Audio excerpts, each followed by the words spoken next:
안녕하세요. 대한민국의 풍성한 국방 소식을 전달해드리겠습니다. 구독, 좋아요, 알림 설정을 해주셔서 진심으로 감사드립니다. 국방 전문가들에 따르면 한국 공군이 양산 중인 KF-21의 기체당 가격은 약 900억 원 수준이며 미국의 F-35와 비교했을 때 약 80% 수준의 가동률을 목표로 하고 있는 것으로 분석됩니다.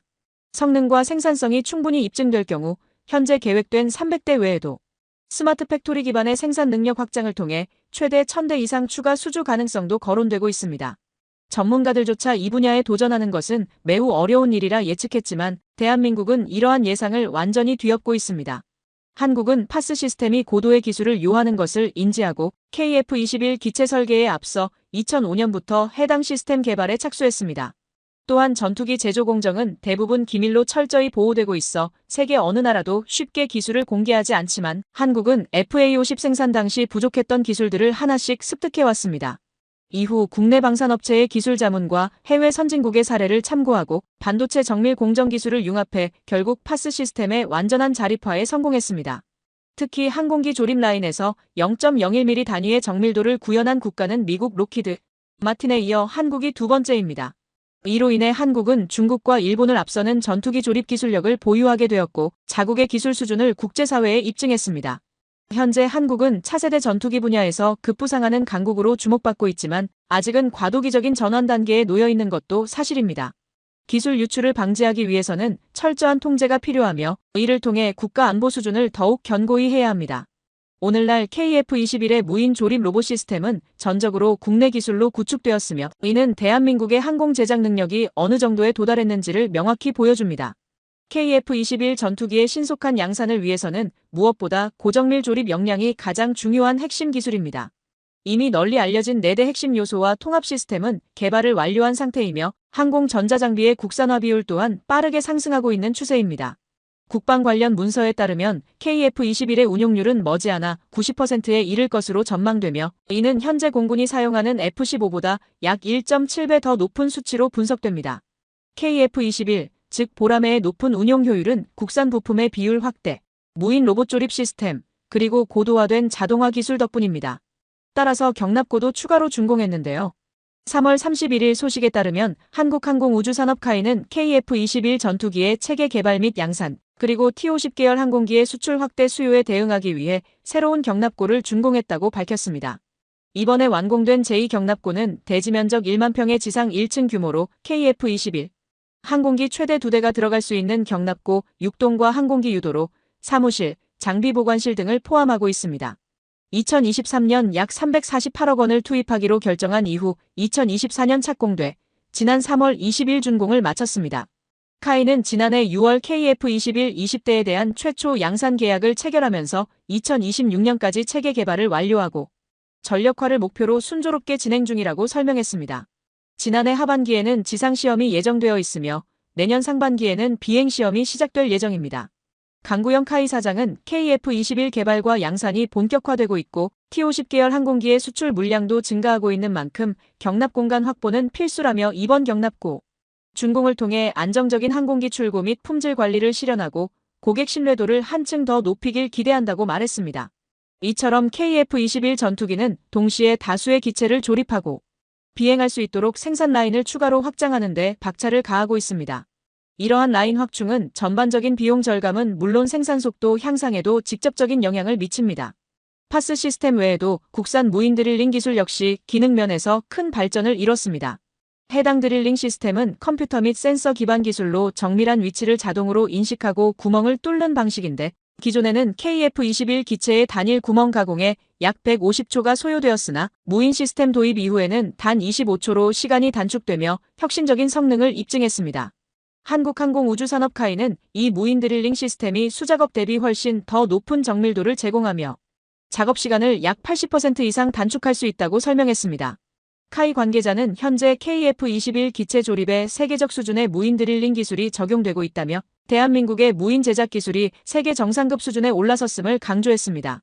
이와 같은 평가 내용은 과거 록히드 마틴의 기술진이 한국을 방문했을 당시에도 언급된 바 있습니다.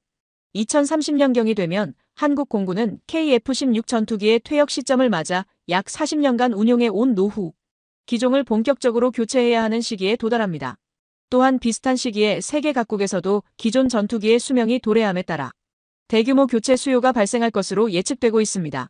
2030년을 기준으로 KF-21과 성능 효율 면에서 맞설 수 있는 대체 기종이 등장할 가능성은 낮기 때문에 KF-21은 전 세계적으로 주목받는 주요 대안으로 부상할 것입니다.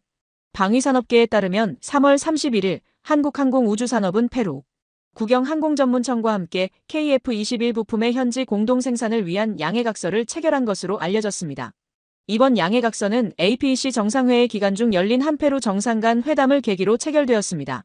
카이의 강구영 대표와 페루 항공청의 하이메 로드리게스 세멘 청장이 서명함으로써 양국 간 항공산업 협력에 대한 기대감이 더욱 고조되었습니다. 페루는 이미 한국산 KT-1 기본훈련기를 20대 도입한 바 있으며 이 중 6대는 페루 현지에서 조립돼 자국 항공산업 성장에도 긍정적인 영향을 끼쳤습니다. 이번 협약은 향후 페루가 KF-21 전투기를 도입할 경우 부품 공동 생산을 포함한 협력 범위를 더 넓히는 것을 주요 목표로 하고 있습니다.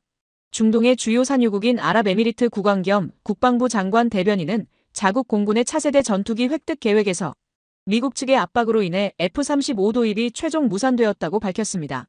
작년 아랍에미리트 국방부 대변인이 한국을 방문해 경제 및 안보 관련 포럼을 개최하면서 공식적으로 KF-21 사업에 관심을 표명한 것이 처음이었습니다. 풍부한 자금력을 갖춘 중동 국가들이 미국산 전투기 도입이 어려워진 상황에서 KF-21은 이들 국가에게 실질적인 대안으로 떠오르고 있습니다. KF-21은 한국이 독자적으로 개발한 최신 전투기로 기존 강대국 중심이던 글로벌 전투기 시장에서 새로운 경쟁자로 부상하고 있습니다. 이 같은 사실은 아랍에미리트 국왕도 명확히 인지하고 있으며 현지 국영통신사 WAM을 비롯한 주요 언론 매체들은 차세대 전투기 도입 사업에서 KF-21을 집중 조명하고 있습니다. 아랍에미리트는 수년 전부터 인도네시아를 대신해 KF-21 공동개발에 참여하고 싶다는 의사를 지속적으로 전달해온 것으로 알려졌습니다. 현지의 군사 전문가들 역시 KF-21이 단순한 업그레이드 모델이 아닌 완전히 새롭게 설계된 최신 전투기라는 점을 높이 평가하고 있습니다. 반면 인도네시아는 여전히 KF-21 사업 분담금을 제때 납부하지 못한 채 모호한 태도를 취하며 상황을 지켜보고 있습니다. 이러한 인도네시아의 미온적인 입장은 하루빨리 정리되어야 하며 한국 항공우주산업의 대응 방침도 과거와 달리 새로운 전략에 따라 움직이면서 인도네시아 측 정보당국에 혼선을 주고 있는 실정입니다. 아랍에미리트가 공동개발 참여를 공식화하면서 인도네시아가 해당 사업에서 제외될 가능성도 한층 높아지고 있습니다. 아랍에미리트의 참여 선언 이후 인도네시아 정부는 분담금 협상을 위한 전담기구 구성을 신속히 요청했지만 이러한 움직임은 실질적인 납부 의사보다는 납부 기한 연장, 분담금 감액, 기술 이전 확대, 전투기 구매 조건 완화 등 다양한 이익을 확보하려는 전략적 계산으로 해석되고 있습니다. 아랍에미리트가 참여 의사를 명확히 밝힌 지금도 인도네시아는 여전히 책임감 있는 행동 없이 상황을 관망만 하고 있다는 비판이 제기되고 있습니다. 이러한 상황에 많은 국민들은 사우디아라비아와 아랍에미리트의 참여를 반기며 인도네시아를 KF-21 사업에서 하루빨리 제외해야 한다는 목소리에 힘을 실어주고 있습니다. 일부에서는 개발비 일부를 포기하더라도 인도네시아를 사업에서 배제해야 한다는 단호한 입장도 제기되고 있습니다. 특히 주목할 점은 한국항공우주산업 카이의 대응 방식이 이전과는 확연히 달라졌다는 사실입니다. 이러한 변화의 이면에는 아랍에미리트의 공식 발표에 앞서 폴란드가 핵심적인 역할을 한 것으로 추정되고 있습니다. 폴란드는 최근 FA-50 경전투기 48대를 포함해 총 20조 원 규모의 한국산 무기를 구매하는 계약을 체결한 바 있으며 KF-21 공동 개발 프로젝트에 있어서도 인도네시아를 대체할 수 있다는 가능성을 언급한 것으로 알려졌습니다. 폴란드는 FA-50의 시험 운용 결과에 매우 만족감을 나타낸 후 KF-21 관련 협력 논의를 정식으로 제안한 것으로 전해졌습니다.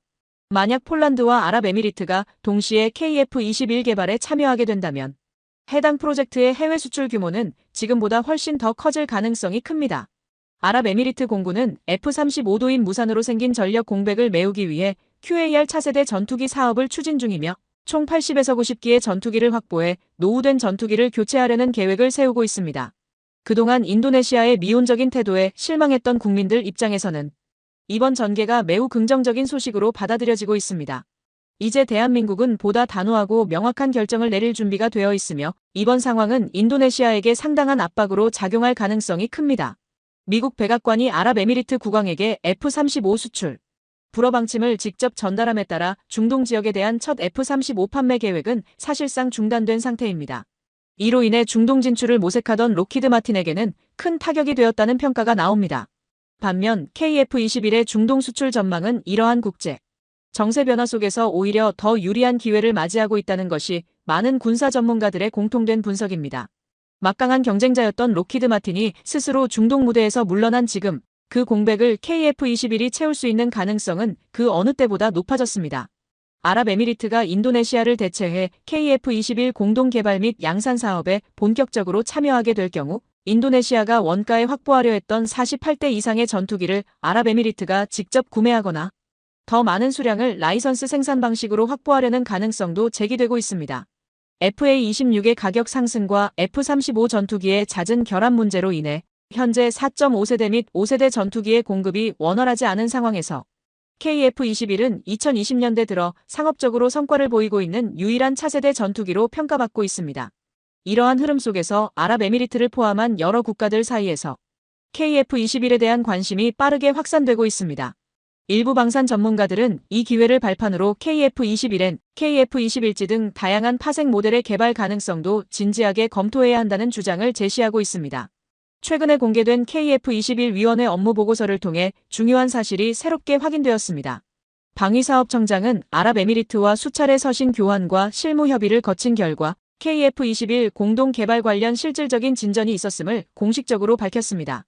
이번 정상회담을 계기로 아랍에미리트가 새로운 분담금 협상 주체로 확정되었으며 아랍에미리트는 전체 분담금 중 약 30%를 현물로 제공하기로 결정했습니다.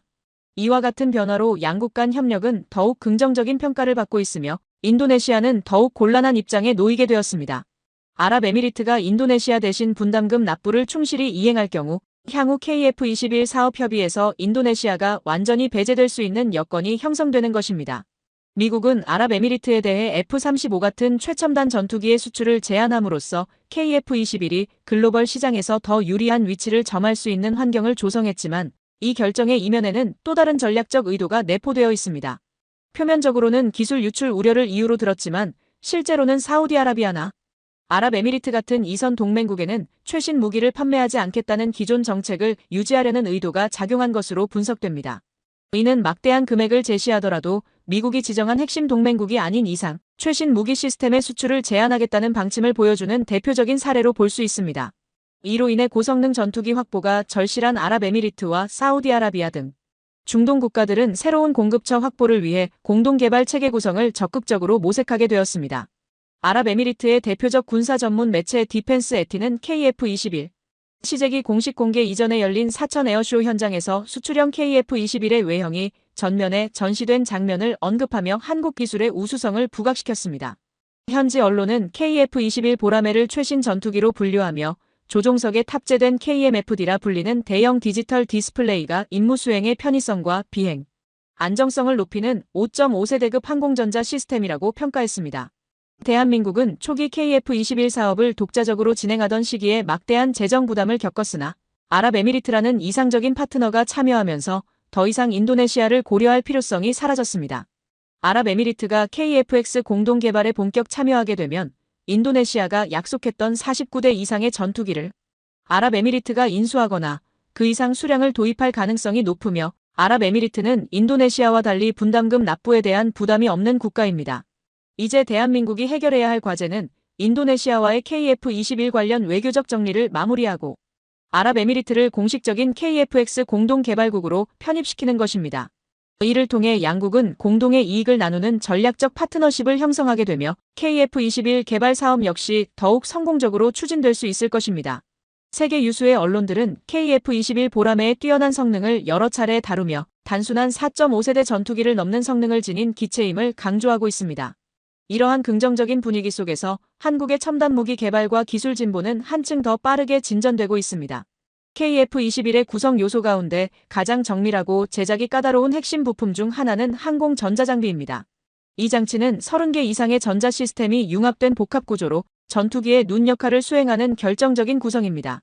최근 미국과 유럽에서는 한동안 주목받지 못했던 적외선 탐지 및 추적 기술이 다시 주목을 받고 있습니다. 이는 스텔스 전투기의 전파 통제 임무와 방향성 통신이 현대전에서 핵심적인 기능으로 자리 잡으면서 기존 A사 레이더를 보완할 수 있는 새로운 감시 장치에 대한 수요가 커졌기 때문입니다. 국방부의 최신 무기체계 자료에 따르면 항전 장비와 레이더가 동시에 장착된 전투기는 단일 레이더 사용 시보다 적기 탐지율이 2배 이상 높다고 분석된 바 있습니다. 특히 단거리 상황에서는 A사 레이더보다 적외선 추적 장비가 더 뛰어난 표적 식별 능력을 제공하며 탐지 정밀도에서도 레이더보다 낮은 오차율을 기록하는 장점이 있습니다.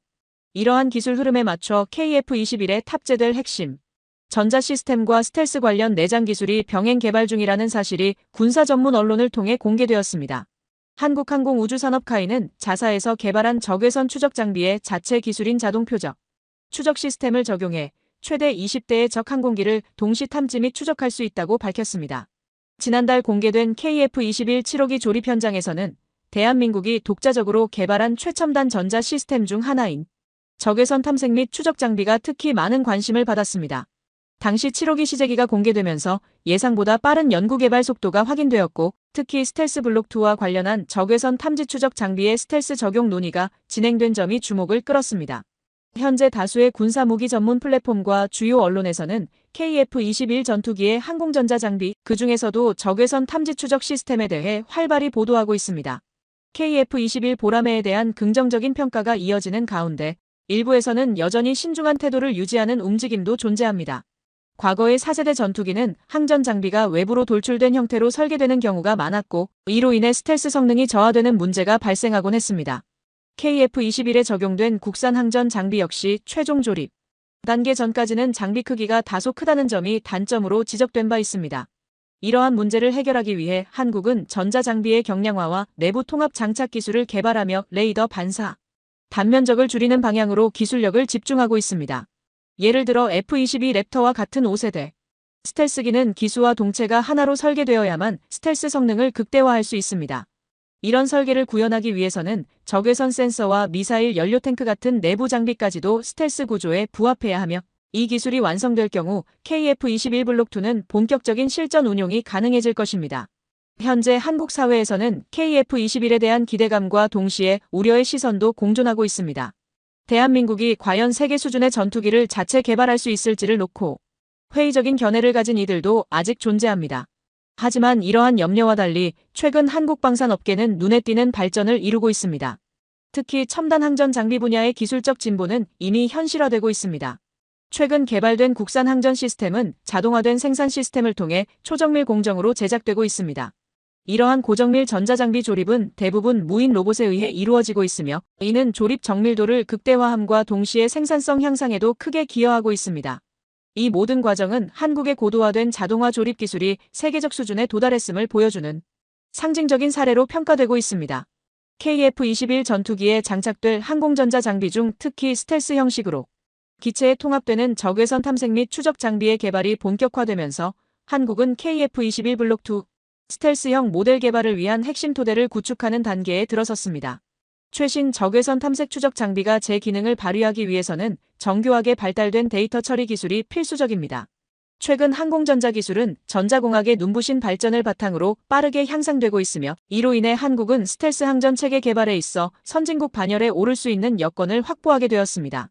KF-21 전투기는 현재 미군과 서방의 주요 군사 강국들이 운용 중인 첨단 전투기들과 비교해도 뒤처지지 않는 다목적 주력 기체로 평가받고 있습니다. 특히 성능이 향상된 KF-21 블록2는 해외에서도 F-35에 견줄 만한 기종으로 주목받으며 그 우수성이 입증되고 있습니다. 여러 중견 군사 강국들 또한 이 전투기의 탁월한 성능과 뛰어난 무장 탑재 능력을 높이 평가하는 중입니다. 이처럼 뛰어난 플랫폼에 첨단 항공전자 장비가 더해질 경우 병력이나 기체 수의 열세를 상쇄하지 않더라도 장거리 정밀 타격 능력과 강력한 화력으로 적 전력을 빠르게 제압할 수 있는 전투 능력을 확보할 수 있습니다. 국산 적외선 탐색 추적 장비가 겨냥하는 주요 대상은 적 항공기 및 미사일이며 스텔스 항전 시스템은 적 전투기에서 방출되는 적외선 신호를 정밀하게 탐지할 수 있는 성능을 갖추고 있습니다. 이 장비는 전투기의 핵심 항전 시스템 4가지 가운데 하나로 분류되며 5세대 전투기의 공중전 성능을 좌우하는 핵심 요소로 평가받습니다. 고성능 적외선 탐지 장치는 국내에서 개발된 정밀 필터 기술과 소프트웨어 기반의 신호 처리 기능을 중심으로 구성됩니다. 이 시스템은 적 항공기의 위치를 신속하게 파악하고 기존의 레이더와 달리 목표물을 자동으로 추적하며 송수신된 데이터를 통해 실시간 거리 측정이 가능합니다. 이 적외선 탐색 장비의 가장 큰 장점은 미확인 항공기의 경로를 추적하는 동시에 아군과 교전 중인 적 기체의 움직임을 정확히 식별할 수 있다는 점입니다. KF-21에 적용되는 매립형 적외선 탐색 장비는 현재 실내 환경에서의 시험과 지상 테스트, 비행 테스트 등을 병행하여 개발이 이뤄지고 있습니다. 실내 시험이 비행 실험 단계로 전환되면 실전과 유사한 환경을 구현할 수 있게 되어 장비 성능에 대한 더욱 정밀한 평가가 가능해집니다. 국내 항공전자 시험 체계의 큰 장점 중 하나는 개발 과정에 시험 조종사가 직접 참여해 레이더 연동 시스템을 점검하고 적 항공기 탐지 여부를 직접 확인할 수 있다는 점입니다. 항공전자 장비는 이러한 문제를 해결하기 위해 설계된 고정밀 자동화 전자 시스템으로 적 전투기를 정확히 식별하기 위해 가상의 좌표, 즉 레이더 내부의 위치 데이터를 설정하는 과정을 거칩니다. 이후 자동 추적 기능이 내장된 트래커 시스템을 통해 적 전투기의 위치를 정밀하게 파악하며 컴퓨터는 이 정보를 실시간으로 분석합니다. 항공전자 장비와 연동된 컴퓨터 시스템은 오차율이 0.01% 이하일 정도로 정밀하게 작동합니다. 이처럼 오차를 최소화하는 것이 중요한 이유는 적외선 레이더의 작동 원리와 밀접한 관련이 있기 때문입니다. 항공기의 무게나 출력과는 별개로 아주 미세한 변수조차도 적외선 탐지 성능에 영향을 줄 수 있기 때문입니다. 하지만 오차율을 극도로 줄임으로써 탐지 정확도를 향상시키고 비행 성능에 영향을 줄 수 있는 요소들을 최소화하며 적외선 레이더 탐지에 방해가 될 수 있는 요인들을 제거함으로써 적기를 식별할 수 있는 첨단 시험 환경이 조성되었다고 한국항공우주산업 관계자는 전했습니다. 한국의 기술 수준을 보면 엔지니어들의 역량 자체가 차원이 다릅니다. 개발 과정에서 조종사가 제공한 피드백을 바탕으로 설계나 수치 모델을 신속하게 보완하거나 엔지니어가 미처 발견하지 못했던 초기 결함을 사전에 파악해 수정할 수 있는 능력을 보유하고 있습니다. 이처럼 높은 완성도를 자랑하는 항공전자 장비의 성과를 토대로 스텔스 전투기로의 도약을 준비 중인 대한민국의 KF-21에 대한 기대감이 커지고 있습니다. 마지막 속보를 전하며 오늘의 정보는 여기서 마무리하겠습니다. 한미 양국은 4월 15일 한반도 상공에서 미국의 B-1B 전략 폭격기가 전개된 가운데 연합공중훈련을 실시하였다고 국방부가 밝혔습니다. 이번 훈련은 도널드 트럼프 행정부 출범 이후 미국 전략 자산이 한반도에 전개된 사례로는 지난 2월 20일에 이어 두 번째입니다. 국방부에 따르면 이번 훈련에는 우리 공군의 스텔스 전투기 F-35와 F-16 전투기, 그리고 미 공군의 F-16 전투기가 참가하였으며 미국의 확장 억제에 대한 정례적 가시성을 높이는 데 목적이 있다고 설명했습니다. 이번 훈련은 고도화되는 북한의 핵 및 미사일 위협에 대응하여 한미의 일체형 확장 억제 능력을 보여주고 양국 연합전력 간 상호운용성을 강화하기 위해 실시된 것으로 전해졌습니다. 국방부는 한미 양국은 긴밀한 공조를 바탕으로 북한의 위협을 억제하고 대응할 수 있도록 연합훈련을 지속 확대하여 한미동맹의 협력을 강화해 나갈 것이라고 강조했습니다. 시청자 여러분, 영상을 봐주셔서 감사합니다. 이상 국방탐구생활이었습니다. 구독과 좋아요, 알림 설정해주시면 언제나 좋은 소식 전해드리겠습니다. 시청자 여러분, 즐거운 하루 보내세요.